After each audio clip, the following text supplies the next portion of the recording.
Hey everyone, welcome back to the Fantasy Pros Football Podcast. I'm Bobby Sylvester, and Mike is out today. He's sick, he's under the weather, so shoot him a nice note on Twitter. We're at Bobby Fantasy Pro and at Mike Teglier NFL. We do have another Mike in though, Michael Moore of Pro Football Focus. You can follow him on Twitter at PFF_Moore. Michael, how's it going? Good. How are you, man? I'm doing great. There was a lot of injury news this week, but you know what?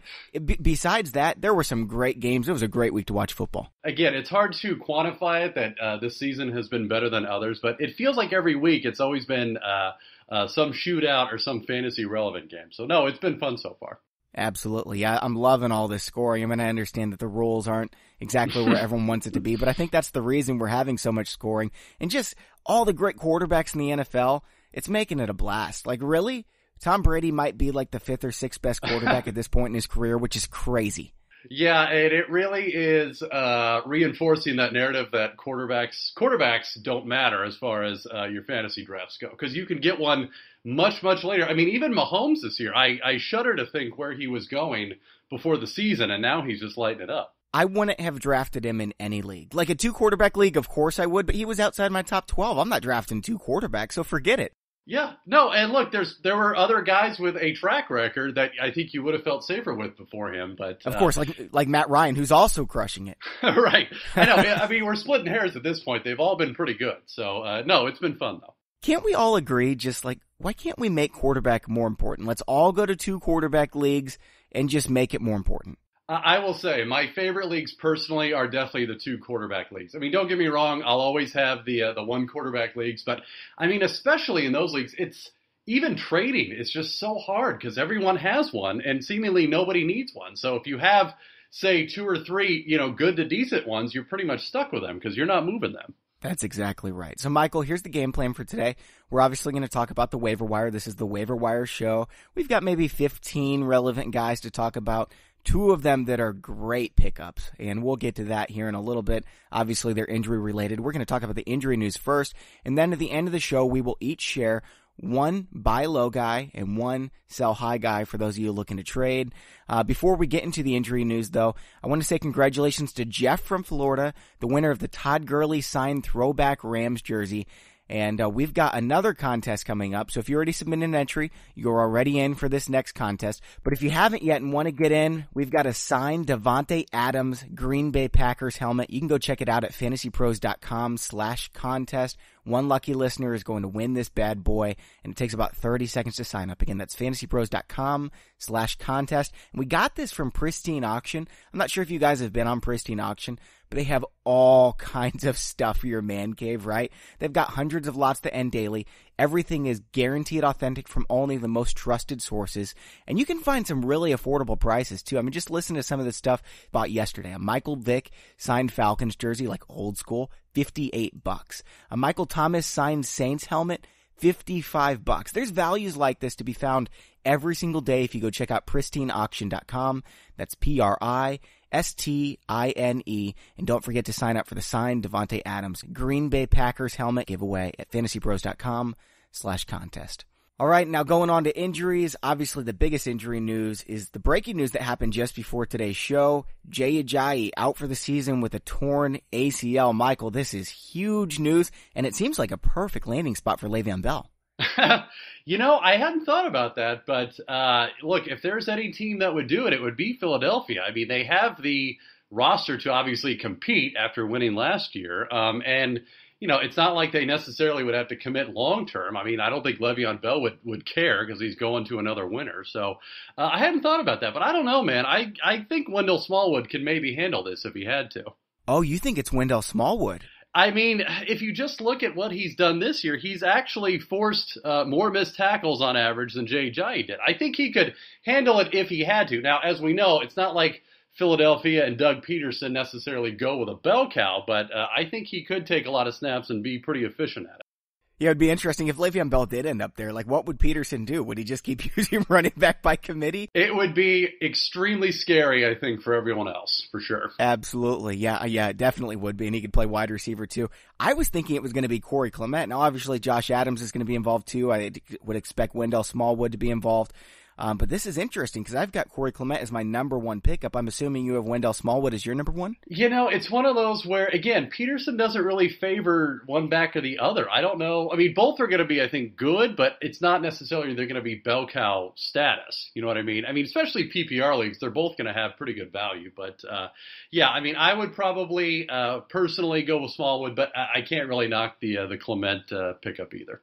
So as a result, you're going with Smallwood. You would probably add Clement as well. Would you spend like the number one waiver wire priority, and how much fab would you spend to acquire one of these guys that you're not really sure is going to be that bell cow back? Yeah, and that's the thing. I don't know that I would go overboard because, again, the offense just doesn't provide any consistency. You know what I mean? I mean, neither one of these guys is getting 20 carries a game from here on out. At best, they're going to be averaging 12 to 15 each game. So as far as fab money, I mean, it would definitely be my first pick because obviously it's a good offense, but I'm not spending a whole lot. I'm thinking 10 to 20%. What about you? That sounds about right to me because of the just the situation that they're going to go by committee. I mean, you look at week 4 and snap count, Smallwood actually played more snaps than Ajayi, so he's been really involved. Corey Clement played 0.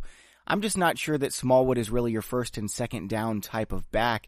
I mean, I guess we're about to find out. I want shares of both these guys. I'd be willing to spend 20% on Clement, maybe 10% on Smallwood if I get both of them.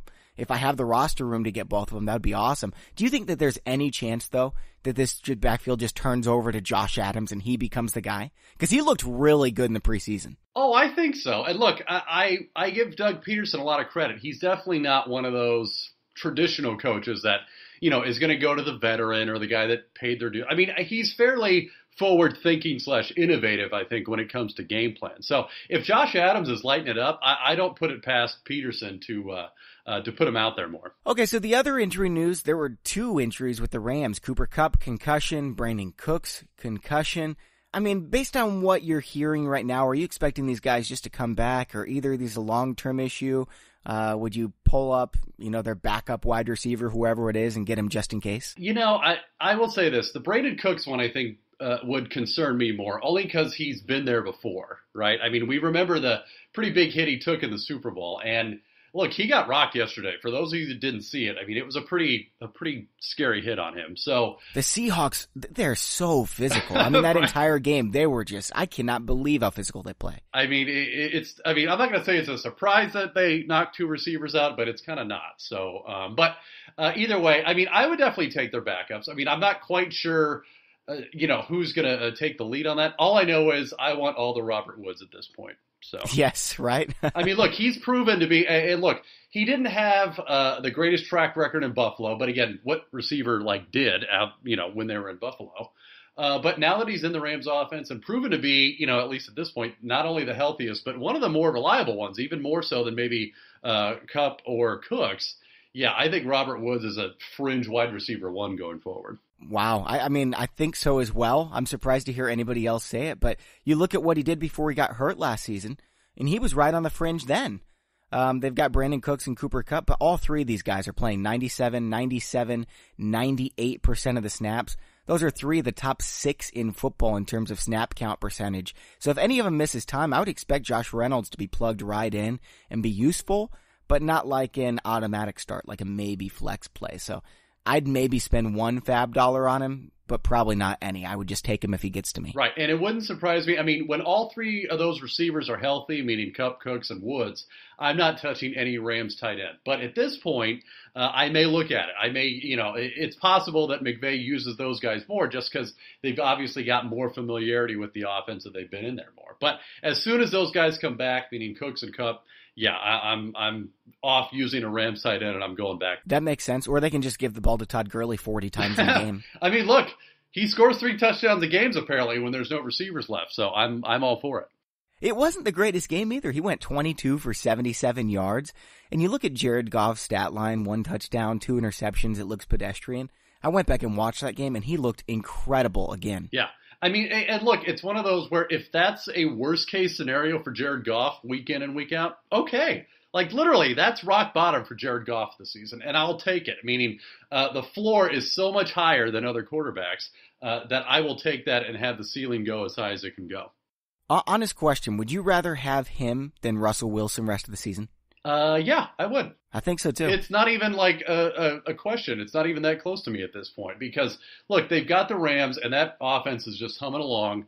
Obviously, I trust Sean McVay, I think, at this point, more than whoever is calling the plays in Seattle, whether it's Schottenheimer or whomsoever. So, yeah, I don't think it's even close at this point for me. He's the best. Everyone has to be kicking themselves that they didn't think of doing that sooner. Right. Going out and hiring McVay, yeah. The NFL is a copycat league.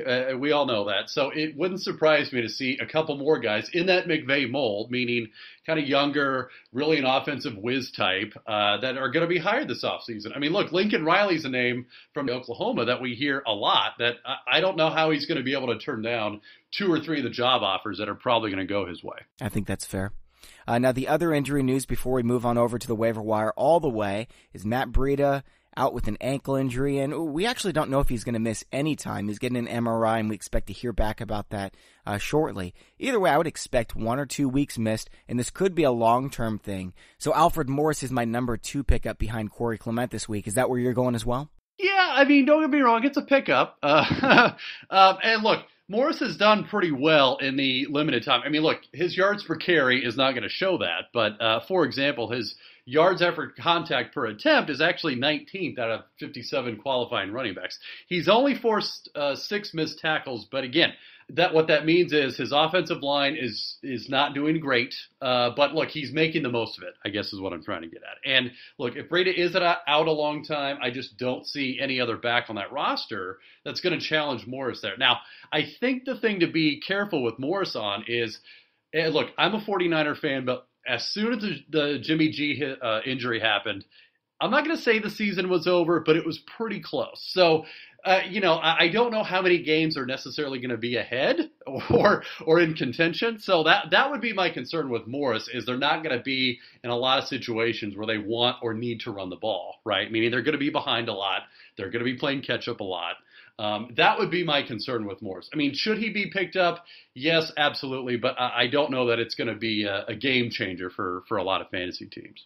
I think this is going to be one of those situations where if he goes out, if Matt Breida is out, 6-7 weeks, which we don't know yet. I think it's kind of up in the air. It seemed like a legitimate ankle issue, or not just a minor sprain or anything like that. So what I think is going to happen is they're going to go out there and they're going to pick up Orleans Darkwa, or they're going to pick up Jamal Charles or Eddie Lacy or DeMarco Murray, one of these guys, and it's going to be a disgusting situation. So for next week, yeah, I'm all about Alfred Morris, and because of that, I'd be willing to spend 8-10 fab bucks because I think he's going to get 20 touches. Carlos Hyde was an RB1 in this offense last year with Jimmy G only playing 5 games. So I think Morris can get it done with that kind of workload. I just don't know if it's going to last. Right. Well, I will say the silver lining, too, is it's not like the 49ers have any, young running backs they drafted that they want to kind of see what they have. Look, they signed Jerick McKinnon.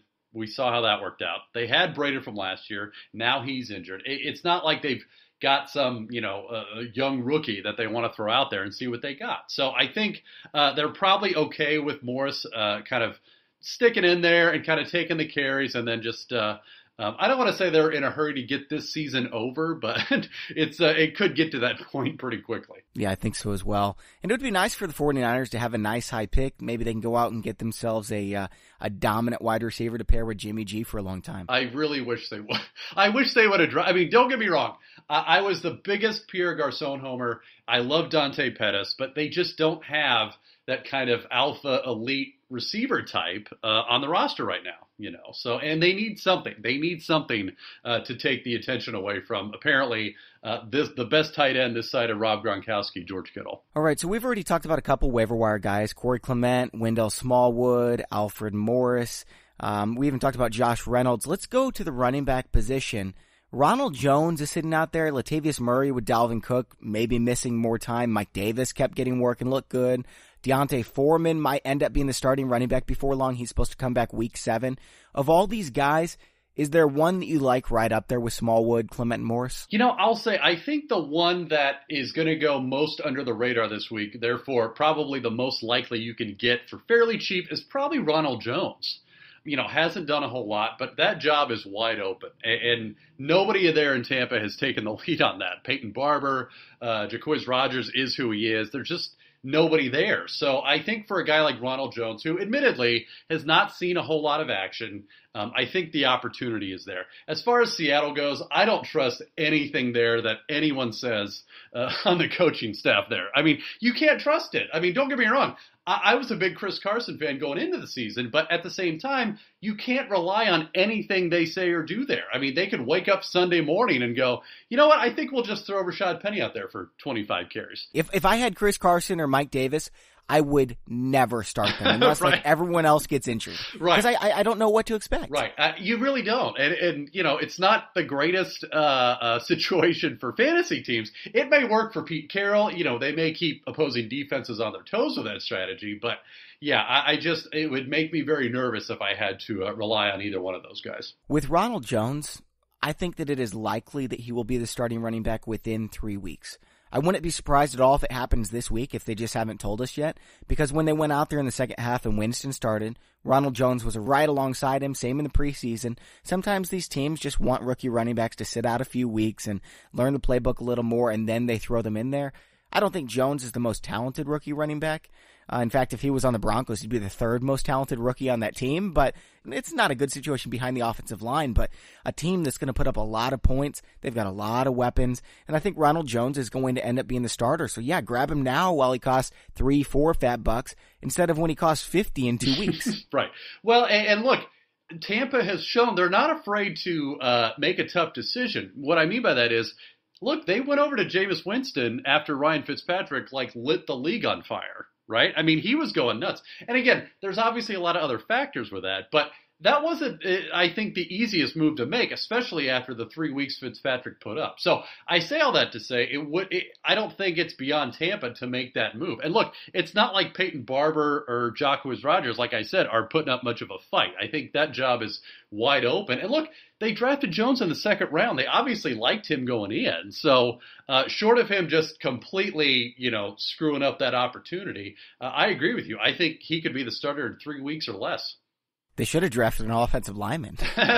Yeah, and they could have. Or a defense. They could have, yeah. Look, that team has got it's so frustrating, that team, too, because they have some studs on that team. But they just, I don't know if it's the depth or what, but and maybe it's a coaching problem. I don't know. But, yeah, no, I'm with you there. I think Ronald Jones is the play there long term.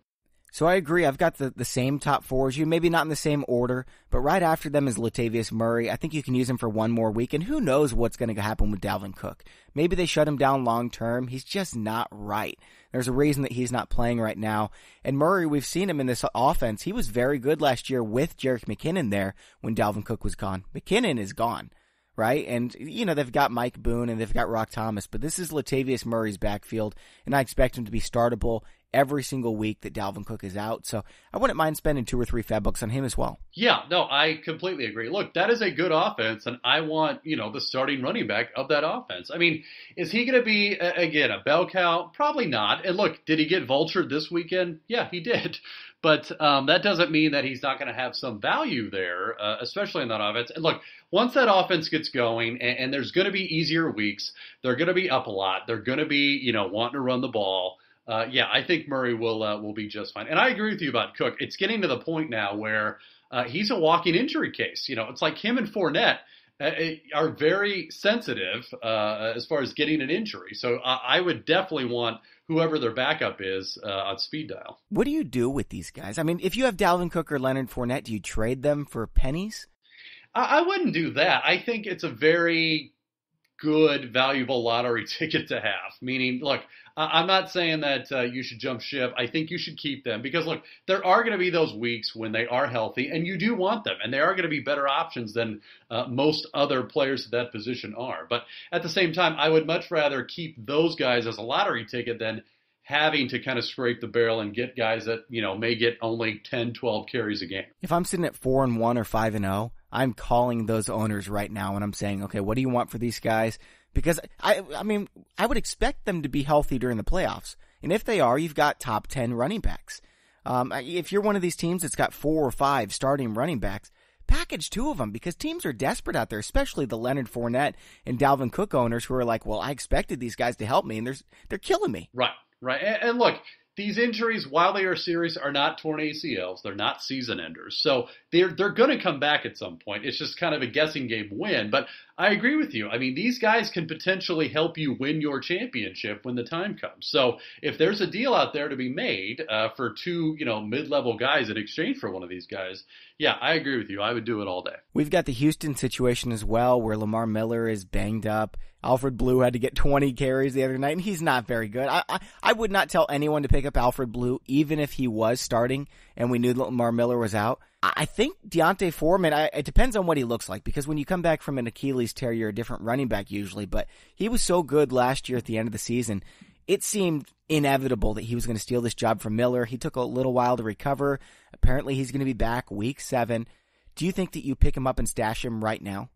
I think if there's ever a time to do it, yeah, it would be now. Now, I wouldn't spend more than the absolute minimum, because, I mean, look, an Achilles injury, which is what he had, is a serious injury. I mean, it's not a torn ACL, but it's pretty bad. And, the track record for guys coming back from that is not great. So there's still a risk that he's not going to come all the way back, or at the very least, there's a high probability he could re-aggravate it. So, again, I wouldn't spend a lot, but I agree with you that getting anyone on that offense, especially along with Watson and Hopkins, is going to be valuable. And I agree. Alfred Blue, no. I mean, don't get me wrong. Is it possible he maybe plays the receiving back role, especially if Foreman kind of struggles to get back? Yeah, I could see that. And look, he did it last night. I mean, he had a ton of catches last night. But as far as, is he a viable starter for you? No, I don't think so. Yep, I agree. And same with people have been asking about Frank Gore, who's apparently the starting running back in Miami now, and LeGarrette Blount, who had 2 touchdowns on 4 carries and 5 yards. No on either of them. You would never, ever in your wildest dreams feel comfortable starting them, so why would you own them? Right, and I agree with you. Now, I have maybe different feelings on Gore, and let me preface that. Let's get Blount out of the way. No, that's not happening. Why that's still a thing, I don't even know. I mean, unless Patricia is just trying to do his best Belichick impression and throw him out there, I don't get it. But literally, I mean, him, Blount, and Kerryon Johnson have about the same carries. Johnson has 2.5 the times of yards as Blount does on the season. I mean, it's gross. Blount isn't even averaging, I think, 2 yards a carry. It's 1.8. Why he's still being thrown out there, I don't really know. But so that is not happening. Now, with Gore, and again, it seems odd, he's not doing bad. Now, I agree with you. It's a situation to avoid because much like Seattle, you don't know who to trust there as far as the running game goes. You just don't. I mean, Gore and Drake, we weren't quite sure what the split was going to be. Look, myself included, thought Drake was going to see a lot more action than he has, but it just hasn't happened. So at this point, I don't know what to believe. I don't know who to believe there. So yeah, I'm avoiding that. Now, do I think the better back of those two between Gore and Drake is probably Gore at this point? Yeah, I do. And again, that's not based on talent or skill. It's just based on the coaching staff's apparent love of Frank Gore because he's not going away. And look, he's been passable. It's so stupid. No, and I agree. But he's been passable to this point. So I don't think he's been playing bad enough that the coaching staff has to do something. I think he's playing just good enough to where they go, okay, we'll throw you out there and we'll keep you out there. Sure, and Drake's being used in the passing game too, but not enough that I would be able to warrant starting either of these guys. Right. I don't know. I just wish they would give the ball to Kenyon Drake and let's see what we've got. We all do, believe me, but it seems like neither one of them are going to see more than a dozen carries in any game this season. All right, let's move on over to wide receiver, and there's a handful of guys, actually 8 guys, 10 guys that I would be comfortable picking up if you need a wide receiver. Of this list, who is your top wide receiver? Oh, see, and that's tough, but... It's really tough because they're all the same, right? Well, yeah, I will say there's not necessarily one that sticks out. There are a couple, though. So, for example, Mohamed Sanu has never, I think, gotten enough respect, especially since he's been with Atlanta. But, I mean, he's on target for over 100 targets this season. And I think that offense can support it, even with Ridley coming on, who I think is also still going to be very good. So agree. I think Sanu is up there for me. I think Robbie Anderson will get a lot of play this week. I don't know. What do you think? I'm not so much a fan. I mean, I think he's just so boom or bust at this point. And look, he was last year, but there wasn't a Quincy Enunwa to kind of keep him down. You know what I mean? Now there is. And look, I don't think this injury this week with Enunwa is going to hamper that. I think he's still the number one guy there. So I'm not buying into Robbie Anderson, at least not yet. I'm not buying into Robbie Anderson either. Like, if you need a lottery ticket flex play who can get a big catch, yeah, that's a great pick. Nobody expected Quincy Enunwa to do anything against his matchup. I don't remember who he was being shadowed by, but it was someone that you just avoid. Everyone was saying, sit Quincy Enunwa, and we were right. Right. That, and he had apparently an injury that nobody knew about till after. So, but apparently it's not serious. But yeah, Robbie Anderson, I'm not too high on that. Let's talk about Christian Kirk, because I may be in the minority in this. I'm not sold on him yet. I mean, yes, he had the big play yesterday, and look, that's a great start. But beyond that 75-yard touchdown, he had 2 receptions for 10 yards. That's it. That's not going to cut it. No, it's not. So, look, unless you can guarantee me he's going to have a 75-yard bomb every week, I'm not seeing it yet. Yeah, I don't know. Christian Kirk is 10th on my list of wide receivers, and it's more of a future play. Like, if I pick up Christian Kirk, I'm not interested in starting him right away. I want to see what we have with Josh Rosen. He hasn't looked great yet. San Francisco's not a tough matchup. They made it seem tough because Rosen played pretty bad. But the first week he actually played good. His stats just didn't really look that great. I think Rosen's going to be okay. And as a result, I think he can support one wide receiver. Now, is it going to be Fitzgerald or is it going to be Christian Kirk? Or maybe it's just Ricky Seals-Jones. Or maybe they just pass to David Johnson. But I'm fine with adding Christian Kirk if you've got a deep bench. Let it play out, see what you have, and worst case scenario, you drop someone. Right, I agree. I think only in a deep bench scenario do you stash him. Because, look, Fitzgerald is still there. I believe Chad Williams led the team in targets yesterday. So, I mean, that would be a guy, honestly, I might look at first, at least for this week. But beyond that, you know what? And again, I may be in the minority of this. I'm okay with Chester Rogers, I think, at this point. I know he's seen some inflated stats with T.Y. out, but there's just not another receiver there kind of taking the reins. I mean, look, Ryan Grant's had a good couple of weeks, but I'm okay with Chester Rogers at this point. I mean, T.Y. Hilton has kind of been banged up, not just recently, but the last couple of years, I'd say. And look, if that offense can get to the at least close to a level that it was, it can support 2 receivers, no problem. Now, look, Eric Ebron is having a renaissance there, and I think he definitely should be owned at this point. But I think if you're looking for kind of a stopgap, I think Chester Rogers is a decent option. And I think he'll be fairly cheap on the waiver wire this week. Andrew Luck right now is on pace for 784 pass attempts, 38 touchdowns, 4,770 yards. I think he can support 2 wide receivers, even if T.Y. Hilton does get healthy. I think it's Grant over Chester Rogers. I mean, I'm not especially excited about either of them. But I want to go back to Christian Kirk and Mohamed Sanu really quick. Over the past 3 weeks, since Josh Rosen started getting involved, Christian Kirk leads the team with 14 receptions. Larry Fitzgerald has 7. Chad Williams has 4. I think he is the number 1 there, but we have to see what happens with Larry Fitzgerald's health. Now, Mohamed Sanu, he has more targets than Calvin Ridley this year. He's got 30. Calvin Ridley has 26. I think Ridley is the more talented player, but I mean, I think this is kind of like Green Bay's offense where you want to own 3 wide receivers, and maybe you won't play Mohamed Sanu every single week, but with injuries and buys, I think he's a passable flex play. Oh, definitely. And look, he has been. He's just literally played in the shadow of Julio Jones these last couple of years. But look, that offense is off to a great start, even if the team itself isn't. But I think they can support 3 receivers there. And look, that's not to take away from Ridley. I think Ridley's still going to be very good, and I think he's going to score a lot. But look, they can easily support 3 receivers. And look, Austin Hooper, which I know we'll get to tight ends in a little bit, I mean, he's been doing decent too. Now, it may not be as good as he did this last week with his 12 targets, but he's still a viable option. I think so as well. I actually don't have any of these guys in my top 3 that we've talked about. I've got Robbie Anderson at number 4 as that kind of lottery ticket guy. Mohamed Sanu, number 5. I've got Ryan Grant down at 8. Christian Kirk at 10.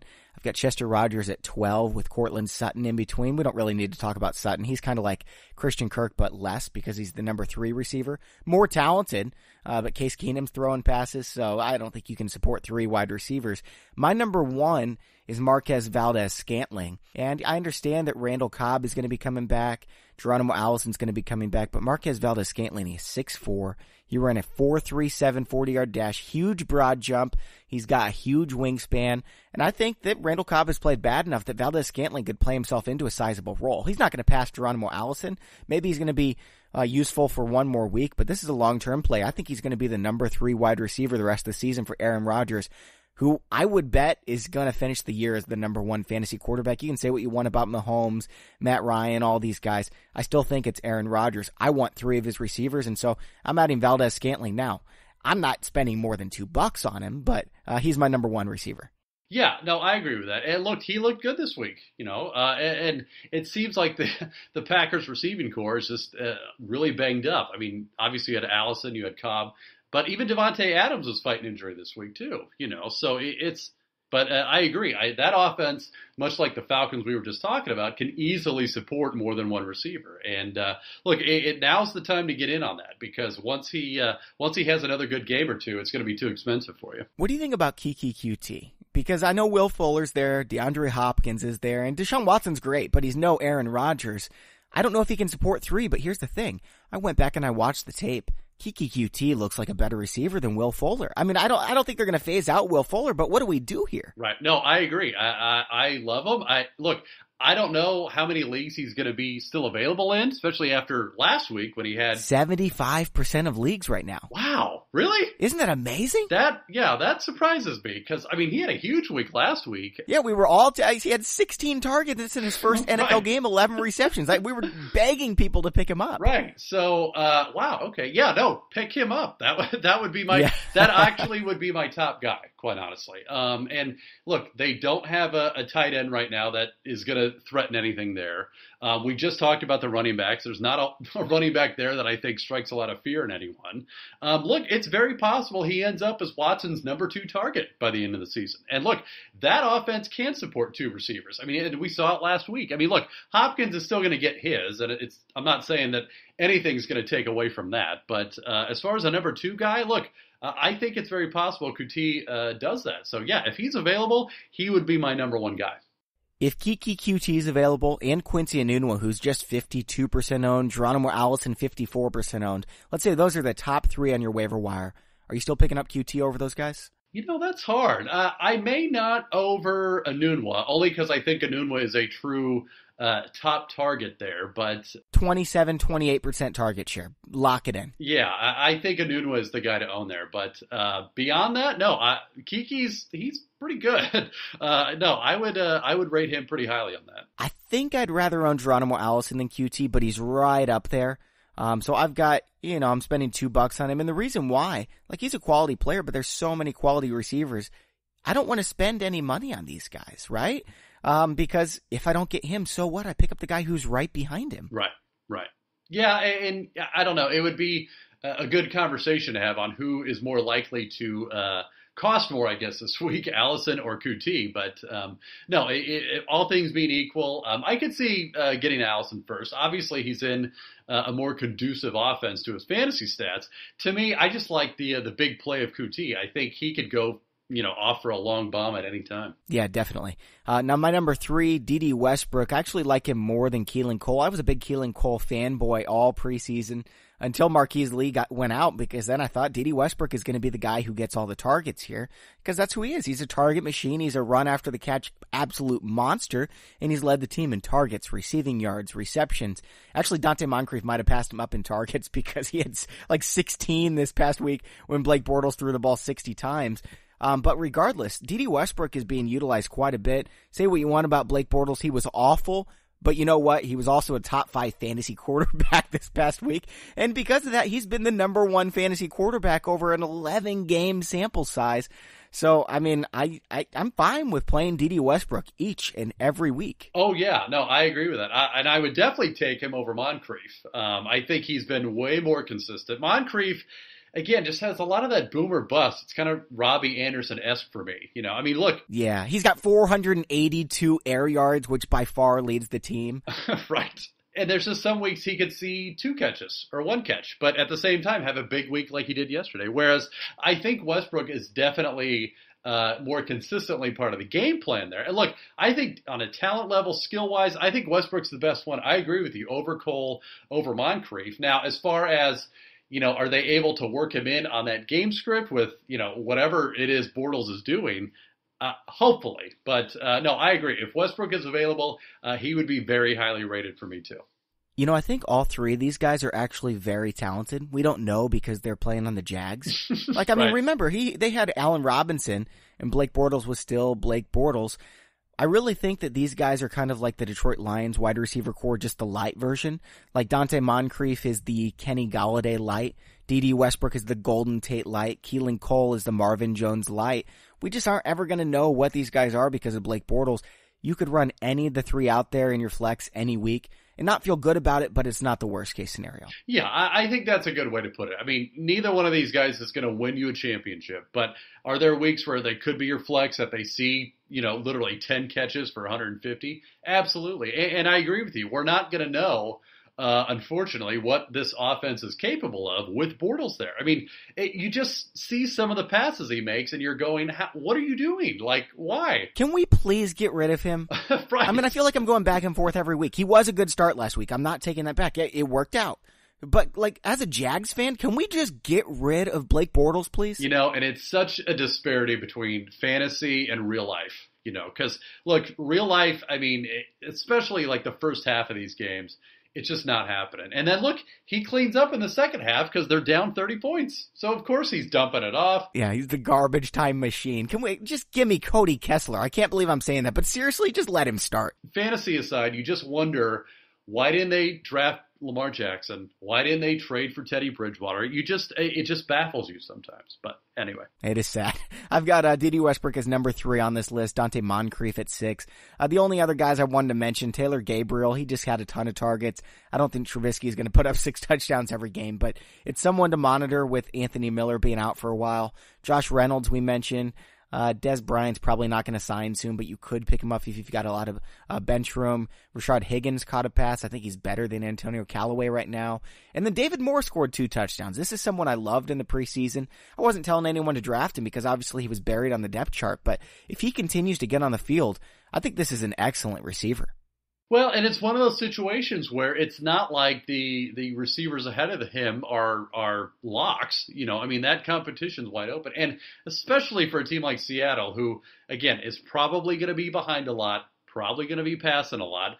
They probably could support more than one receiver there. And with Doug Baldwin just not looking right yet, I think there's a lot of opportunity there. But back real quick, though, Bobby, you mentioned Rashard Higgins. I like Rashard Higgins. I would put him up there as one of my better picks. And I agree with you about currently being better than Callaway. There's just so many questions and red flags with Callaway there. And look, I think now that Baker Mayfield has been sort of installed as the starter there, that offense can be really good. I mean, look, Jarvis Landry's the top dog there. I'm not going to say otherwise. But beyond that, I think Higgins could carve out a pretty decent role there. I mean, as far as the number of, I looked this up before, the percentage of dropped passes by a quarterback, Baker Mayfield leads the league so far. 10% of his passes have been dropped so far by receivers. And I think there's a real opening there because Mayfield is really accurate. He's really good. And I think they could support more than one receiver besides Landry there. So I think Higgins. I know they only put up 12 points, but Baker Mayfield looked incredible. I think he made the best of a tough situation. And I think as the season goes on and he gets even more comfortable, I think it's just going to get better. And yeah, look, Gordon's out of town now. Callaway, I mean, he could go at any point. I mean, it seems like they now have their new Josh Gordon. He could be suspended at any point and like none of us would be surprised. So I think Higgins could get in there no problem. And I think he could be pretty decent there. All right, let's talk some tight ends, and for me, this list starts with Cameron Brate, who was the number 4 fantasy tight end in the 7 games he started for the Bucs last year. Jameis Winston loves him. They've got a great matchup against Atlanta, so not only is he an incredible streamer, but as long as O.J. Howard is out, I'm playing Cameron Brate as a top 10 tight end every single week. Yeah, and it's funny. I think you and me and Mike talked about this before the season. I was a big Cameron Brate stand before the season. I thought he was going to do really well. Didn't get off to the greatest start, but again, it was Ryan Fitzpatrick and nobody knew what was going on there. So, but last year with Winston, he was a top 10 fantasy tight end. I mean, there's no doubt about it. And Winston's back, obviously. He's not competing with Howard, like you mentioned. Yeah, I agree with you. I think Brate is an excellent option, and he's not going to be owned anywhere. That's the thing. He had a horrible first 2 weeks. I don't think caught any passes. So I have no doubt his available rate is probably like 90% or something in most leagues right now. Yeah, he's available in, right now he's available in 70% of leagues. Just yesterday, it was 88%, I believe. And so a lot of people are in these leagues where you don't have, it's just constant waiver wire pickups whenever you want. And that's why he was picked up in so many leagues. But yeah, if he's out there, he's the best tight end by far. Now, what if Jack Doyle's out there? Because I know Eric Ebron is cleaning up right now. He probably won this job. But we've seen Andrew Luck, like I mentioned, 770 pass attempts he's on pace for. I think he can support two pass-catching tight ends like Ebron and Doyle. Do you agree? Yeah, oh, definitely. And look, they did it in the past. I mean, I don't think it's beyond the realm of possibility. And look, you touched on a point where he's going to be available, meaning, the injury has really made people forget about him. So he's going to be available in a lot of leagues. And look, that offense, at least the passing side of things, is doing very well. And like you alluded to, they're putting up gaudy numbers. So, yeah, I think they definitely could support that, especially because, again, they just don't have any other receiver besides T.Y. that's really claiming that job. I'd rather own Doyle than Benjamin Watson or Austin Hooper. I know he had a lot of targets, but, I mean, we're talking about Austin Hooper here. I don't think that's going to keep up. Well, yeah, I agree. And look, this past week he had 12 targets. That completely skews what he's had so far. Every other week he's had 2, 4, 5, and 4 targets. So, yeah, no, that's not a thing. There's a couple other guys I want to mention. O.J. Howard, when he comes back, I think he's ownable. Do you pick him up now and just stash him? Can you afford to have 2 tight ends on your roster? I don't know, man. You got to have some pretty deep rosters at that point. Yeah. I mean, I wouldn't drop Evan Ingram. Right. I mean, I'm in, for example, my home league, I think, has 15 roster spots. I probably wouldn't be doing that in that case, but if you've got a maybe 16 to 18 roster limit, then that's a possibility. But yeah, if you're on a medium to low roster size, then no, I probably would. Hey, by the way, Greg Olsen says that he's coming back for week 6. He's going to have surgery at the end of the season. I don't know if this means like he thinks he can play like last year and he just can't play. I have no idea what's going to happen. Obviously, if you own him, you're not dropping him, but can you actually play him in week 6? I mean, if you're desperate, I guess, you probably could. And look, some people are going to be. I mean, there's a lot of injuries. Obviously, bye weeks are going to start ramping up. But yeah, I don't know. Under normal circumstances, I probably wouldn't. But if you're desperate, I think there's probably some worse choices than that, but definitely not many. Where would you rank him for the rest of the season? Is he still a top 12 tight end? Oh, man. Tight ends are so hard, man. I mean, after the elite ones, it's kind of a crapshoot after that. So, yeah, look, it's capable. He's definitely done it before, obviously. But, yeah, I don't know. It's just so random, I guess is the word I'm looking for after the first couple. That if you're desperate and he's the only one available, then maybe. But beyond that, I probably would pass. Yeah. I mean, right now I see 15 guys who are actually worth owning at the tight end position. And Olsen is one of them. But if I own him, I would rather just have him and Cameron Brate, and I think you can afford to do that, just because you're going to get a great tight end out of Brate while O.J. Howard's out, especially against Atlanta.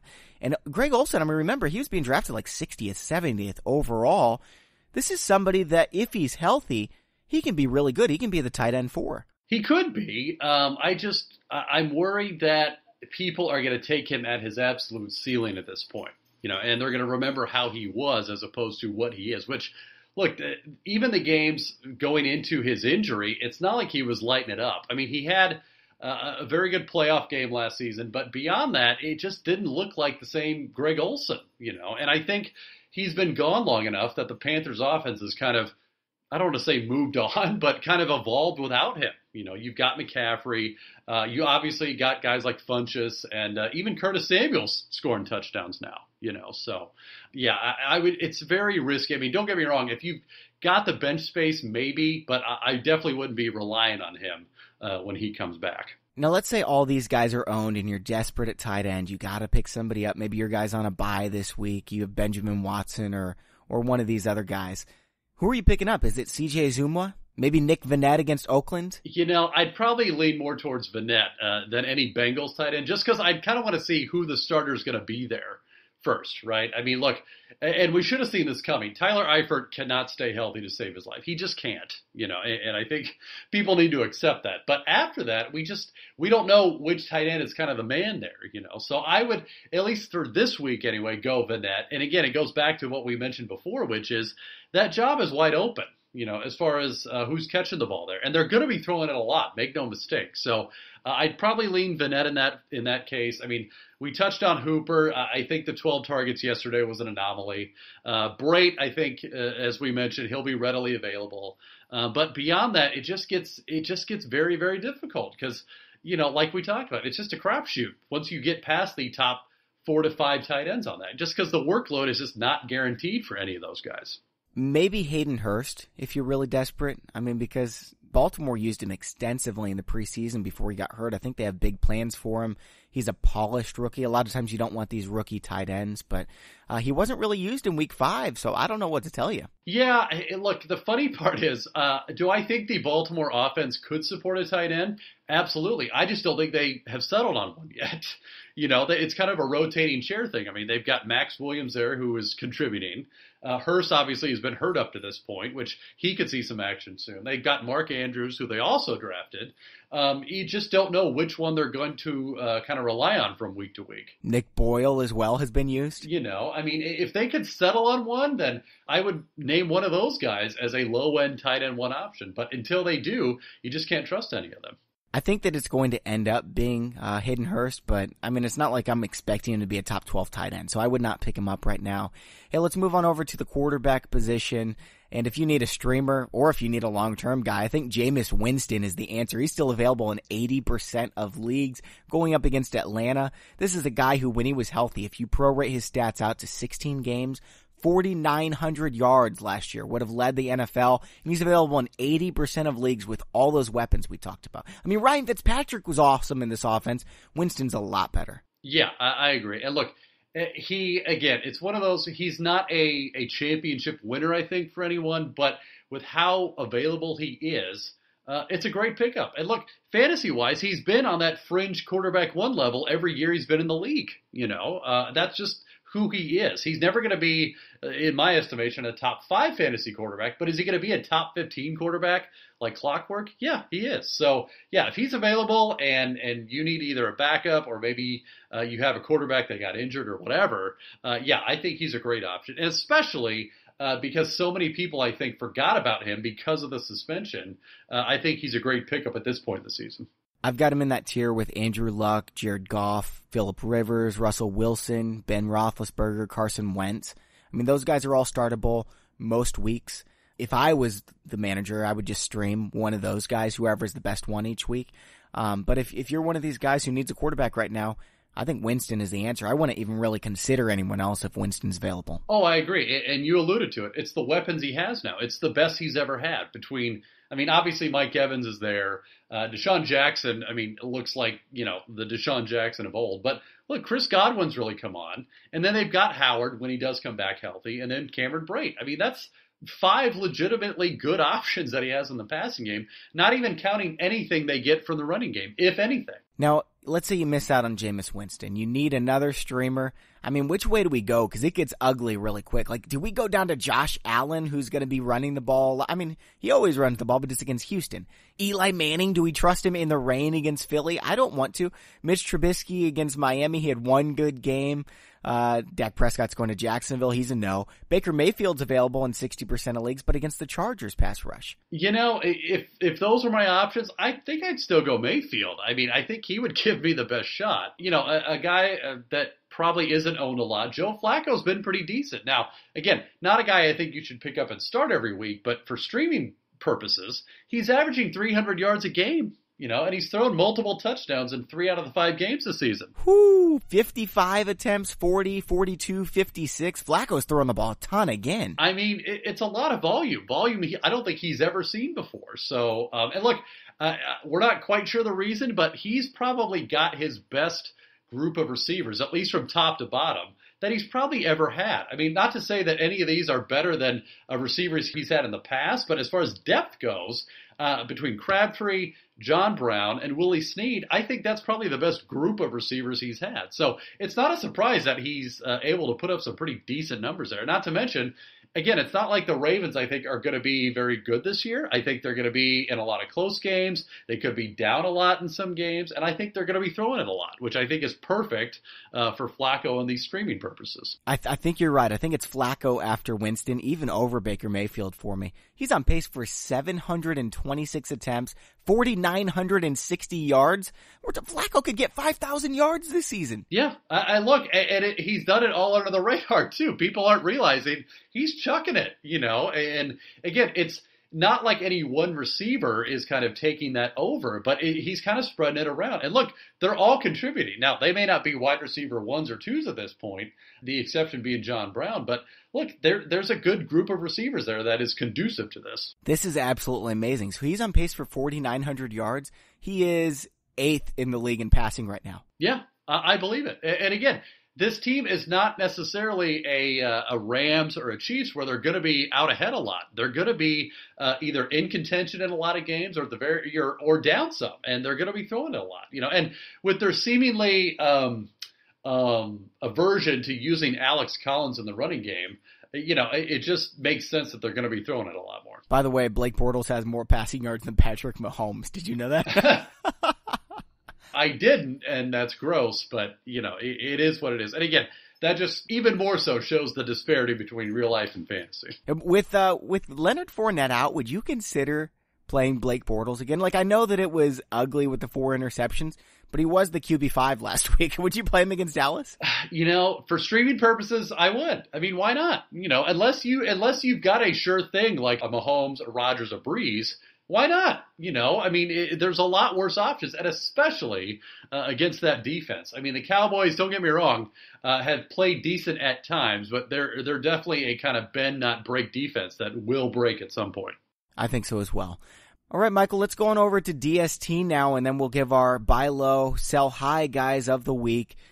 Is there somebody that you're targeting right now who's available in most leagues? You know what? I streamed the Cardinals this week, and I would probably go after them again. They made a lot of big plays this weekend. They've got some players. They do. And again, I think a lot of people thought their defense would be better through the first couple weeks. They made some questionable personnel decisions, like they first were starting Deion Buchanan, and then they weren't, and now they were again. And they've got Hassan Reddick, who is kind of the same thing. But look, they're making big plays. And look, they're in the NFC West. They scored a lot this week with San Francisco. They're going to play Seattle again at some point. I think they can make some big plays, whether it's Budda Baker, who's just a monster in the secondary. Chandler Jones was racking up sacks yesterday, like the Chandler Jones of old. So I would go after the Cardinals. I think that's a team that is probably going to be lightly owned because they're not quite as intimidating as they were before. But look, they are fully capable of making the big play there. I don't think they're the best Week 6 play at Minnesota. With that said, Minnesota's pass rush or pass protection is not very good. I think Kirk Cousins is going to be on his toes all game. Arizona has 14 sacks already. If the over-under was at 2.5 sacks for this game, I would take the over for Arizona. They've already forced 9 turnovers. 5 of them were this past week. But, this is a team with playmakers. And then they take on Denver at home. Case Keenum's a turnover machine. C.J. Beathard at home in Week 8. That's 2 decent matchups after Minnesota, and I think you can start them against Minnesota as well. They're not my favorite pickup. I would probably play Dallas at home against Jacksonville. I would even play Cleveland, who's still 70% owned, even though they have a great defense, at home against the Chargers. Phillip Rivers throws a lot of interceptions as well, so I don't think they're a bad play. But there's no Tennessee Titans that you have to pick up this week. Right, yeah. And again, it's one of those where kind of like tight ends that once you get past maybe 2 or 3 of the elite options, it's kind of matchup dependent. Yep, that's right. There's really no other streamers that I love this week. I guess you could get by with playing Oakland. They don't really have any pass rush, but their offensive line that they're going up against Seattle is dreadful. There's just absolutely nothing. You could play Indianapolis against Sam Darnold, who looked a lot better this week. I don't want to do that either. I guess if you need a streamer, you got to go Cleveland, Arizona, Seattle, maybe against Oakland. It's ugly, guys. Yeah, and again, those elite defenses are probably going to be owned, whether it's the Bears, at the Dolphins, or even the Texans at home against the Bills. If those teams are available, by all means, get them, but probably not. I'd imagine they're probably pretty highly owned at this point. No, I'm looking at sell high guys right now, and I'm not going to use a quarterback. I feel like that's kind of a cop-out because if you can ever sell a quarterback besides Aaron Rodgers, I think you just got to do it because they're all so similar. Like the difference between my rest of the season number 2, Cam Newton, and my rest of the season number 16, Carson Wentz, is minuscule. I would not feel very bad if Carson Wentz was my starting quarterback, and I wouldn't feel that great if Cam Newton was my starting quarterback. So if you can sell any of these guys, if you've got 2 of the top 16 quarterbacks and can sell one of them, I would do it. So do you have any other sell high guys that you like, maybe a running back, wide receiver, tight end? At this point, it's hard, man. I mean, even for tight end, Jared Cook, I think, is an obvious choice, who I think is still going to be good the rest of the season, but I think... That's what I said last week, because he had 4 great matchups in the first 4 weeks. That's not going to happen again. Well, and look, I just can't imagine him continuing to put up Gronk-level numbers on that. And look, maybe you can get someone that is really enamored by that, or maybe had an injury themselves. Maybe they're an Ingram owner or something like that. But other than that, maybe you could sell high Chris Carson, only because the kind of questions around the workload is going to be there because he's put up good numbers when he plays. It's just you don't know when he's going to play. So I would sell high on whether it's Carson, whether it's Cook, something like that. Even at quarterback, though, and again, this may be too much, but if you do have, and we kind of touched on this before, if you've got 2 or 3 good options there, I can't really blame you if you sold one of the elite options, if you will, a Mahomes or Rodgers for an elite running back or an elite receiver. If somebody is really enamored by that and you need some help in that department, but you've got, somebody as a backup, whether it's a Luck, maybe Andy Dalton's done well this season, something like that, I really couldn't blame you if it got you a top 3 or top 5 running back or receiver in return. I would go a lot lower than that. Obviously I would try for that first. I don't think you're going to get it.